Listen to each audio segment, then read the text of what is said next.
Good evening. Thank you for tuning into Mirror Now. I'm Marti Subramaniam. It's a big win for security forces in the valley as Hizbul Mujahideen terrorist and commander Riyaz Naikoo was killed in an encounter earlier today in South Kashmir's Pulwama district. In fact, Riyaz Naikoo had become a poster boy for terrorism after the death of Burhan Wani in 2016. And joining us for more on this story is my colleague Mir Farid. Farid, good evening to you. Firstly, just bring us the details of this particular encounter which was underway, which was in which Riyaz Naikoo was killed, and tell us more about this man.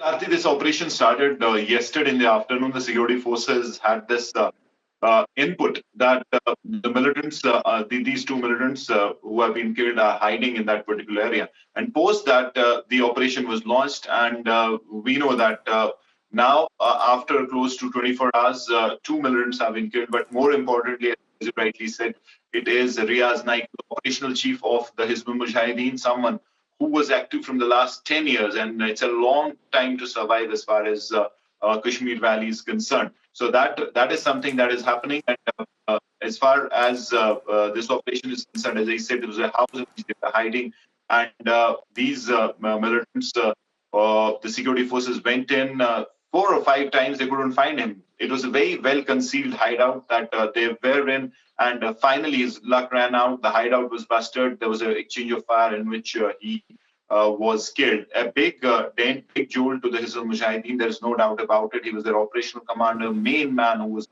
affairs. He was recruiting new people, was really masterminding operations against the security forces.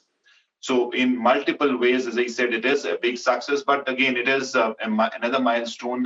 Militancy is still there. It's a long road, but an important milestone that the security forces have had with his killing. It will shake up the Hizbul for some time at least, till they find an able replacement. He was someone, a master strategist in many ways. That's why he managed to evade the security forces for 10 years. A massive, big security force grid. It's not easy to do that.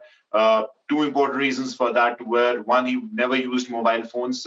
Mobile phones, we know, are very important for the security agencies to get inputs.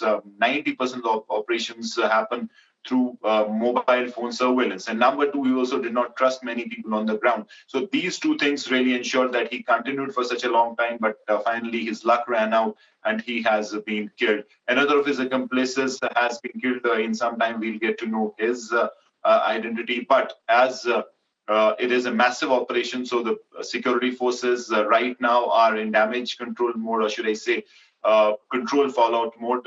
Now, mobile services other than BSNL have been snapped, internet snapped, massive deployment of security forces, and next 3-4 days are crucial. They want to control the fallout and not allow the situation to be like we witnessed in 2016 after Burhan Wani's killing. Back to you.